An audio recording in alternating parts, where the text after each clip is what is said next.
What is cost എന്നുള്ളത്.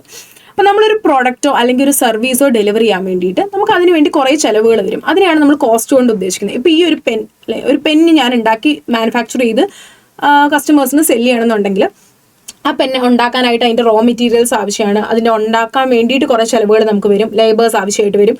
ഇതൊക്കെ തന്നെ എന്താണ്, ഈ ഒരു പെന്നിനെ ഞാൻ ഫിനിഷ്ഡ് ഗുഡ് ആവുന്നത് വരെ എനിക്ക് കുറേ ചിലവുകൾ ഉണ്ടാവും. ഇതിനെയാണ് ഞാൻ കോസ്റ്റ് കൊണ്ട് ഉദ്ദേശിക്കുന്നത്. ഇനി അതേപോലെ സർവീസ് സെക്ടറിൽ വെച്ച് നമ്മൾ നോക്കുകയാണെങ്കിൽ, ഇപ്പോൾ ഒരു എഡ്യൂക്കേഷൻ ഇൻസ്റ്റിറ്റ്യൂട്ടാണ് ഞാൻ റൺ ചെയ്യുന്നതെന്ന് വിചാരിക്കാം.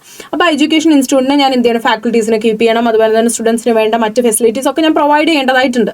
അപ്പോൾ ഇതിനൊക്കെ വേണ്ടിയിട്ട് എനിക്ക് ചിലവുകൾ വരും. ഫാക്കൽറ്റീസിന് പൈസ കൊടുക്കണം, സാലറീസ് കൊടുക്കണം, അല്ലാതെ അവിടുത്തെ മെയിൻ്റെനൻസ് ചാർജുകൾ ഉണ്ടാവും, റെന്റ് ഉണ്ടാവും, ഇങ്ങനെയുള്ള കുറേ ചാർജുകൾ വരും.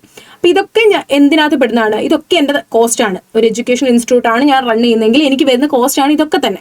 സോ കോസ്റ്റ് എന്ന് പറഞ്ഞാൽ ഒരു പ്രോഡക്റ്റ് അല്ലെങ്കിൽ ഒരു സർവീസ് ഞാൻ ഡെലിവർ ചെയ്യുന്നതിന് എനിക്ക് വരുന്ന ചിലവുകളെയാണ് ഞാൻ കോസ്റ്റ് കൊണ്ട് ഉദ്ദേശിക്കുന്നത്.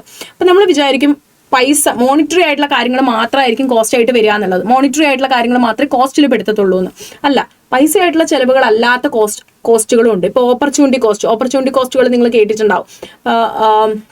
ഒരു എക്സാമ്പിൾ പറയുകയാണെങ്കിൽ, നിങ്ങൾക്ക് 2 ഓപ്ഷനാണ് നിങ്ങൾക്ക് അവൈലബിൾ ആയിട്ടുള്ളത്.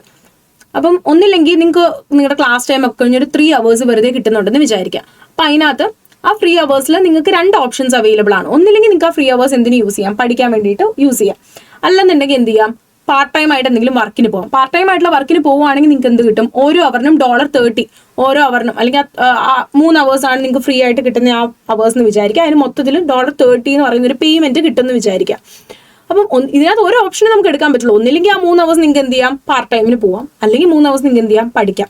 പിന്നെ നമ്മളിപ്പം ഞാൻ പാർട്ട് ടൈം ചൂസ് ചെയ്തു, അപ്പം എനിക്ക് എന്ത് കിട്ടും, $30 കിട്ടും. പക്ഷെ എനിക്ക് എന്ത് കിട്ടത്തില്ല, ചിലപ്പോൾ എൻ്റെ ഗ്രേഡ്സ് അത്ര നല്ലതായിട്ട് വരണമെന്നില്ല എക്സാംസിൽ. കാരണം ഞാൻ പഠിക്കുന്നതിന് പകരം എന്ത് ചെയ്യാണ്, വർക്കിന് പോവാണ്. അതേസമയം ഈ ഓപ്ഷൻ ഞാൻ വേണ്ടാന്ന് വിചാരിച്ച് ഞാൻ പഠിക്കാനുള്ള ഓപ്ഷൻ എടുക്കുകയെന്ന് വിചാരിക്കാം. 3 hours സ്റ്റഡി ചെയ്യാന്നുള്ള ഓപ്ഷൻ എടുക്കുക. എൻ്റെ ഗ്രേഡ്സ് ബെറ്റർ ആവും, എൻ്റെ മാർക്ക് ബെറ്റർ ആവും. പക്ഷെ എന്ത് പറ്റില്ല, എനിക്ക് $30 സാക്രിഫൈസ് ചെയ്യേണ്ടി വരും. അതും എനിക്കൊരു കോസ്റ്റാണ്. നമ്മുടെ ബുക്സിലൊന്നും ഇത് കാണത്തില്ല. ഇത് നമ്മൾ ഫിനാൻഷ്യൽ ബുക്സിലൊന്നും നമ്മൾ ഈ ഒരു എമൗണ്ട് എഴുതാറില്ല. ഏത് ഈ കോസ്റ്റ് എന്ന് പറയും, ഈ നമ്മൾ വേണ്ടാന്ന് വെക്കുന്ന ആ ഒരു കോസ്റ്റില്ല നമ്മൾ എഴുതാറില്ല. പക്ഷെ നമ്മളൊരു തീരുമാനം, ഒരു ബിസിനസ്സിനെ സംബന്ധിച്ച് ഒരു തീരുമാനം എടുക്കുന്ന സമയത്ത് ഇതിന് റെലവൻസ് ഉണ്ട്. സോ അപ്പം നമ്മൾ മനസ്സിലാക്കേണ്ടത് എന്താണെന്ന് വെച്ചാൽ, ഓപ്പർച്യൂണിറ്റി കോസ്റ്റ് എന്ന് പറഞ്ഞാൽ ഇത്രയുള്ളൂ. നമ്മൾ സാക്രിഫൈസ് ചെയ്യുന്ന കോസ്റ്റുകൾ ഉണ്ടാവും. സാക്രിഫൈസ് ചെയ്യുന്നത് കാരണം വരുന്ന ഒരു കോസ്റ്റ്, അതിനെ നമ്മൾ കൺസിഡർ ചെയ്യേണ്ടതായിട്ടുണ്ട്. ഡിസിഷൻ മേക്കിംഗ് പർപ്പസ്, അതും കോസ്റ്റ് തന്നെയാണ്. അതുപോലെ തന്നെ നമ്മൾ ചിലവാക്കുന്ന സമയം, അതുപോലെ തന്നെ നമ്മളിപ്പം ആരോഗ്യം, ഇതൊക്കെ കോസ്റ്റ് ആണ്. അതൊക്കെ നമ്മൾ കോസ്റ്റ് കാറ്റഗറി തന്നെ പെടുത്തുന്ന ഐറ്റംസ് ആണ്. പക്ഷെ ഇതെല്ലാം തന്നെ നമ്മൾ ഫിനാൻഷ്യൽ റെക്കോർഡ്സിൽ കാണാൻ പറ്റത്തില്ല. എന്ത് മാത്രമേ നമ്മുടെ ഫിനാൻഷ്യൽ റെക്കോർഡ്സിൽ കാണുള്ളൂ, മോണിറ്ററി ആയിട്ടുള്ള കോസ്റ്റുകൾ മാത്രമേ നമ്മുടെ ഫിനാൻഷ്യൽ റെക്കോർഡ്സിൽ കാണുള്ളൂ.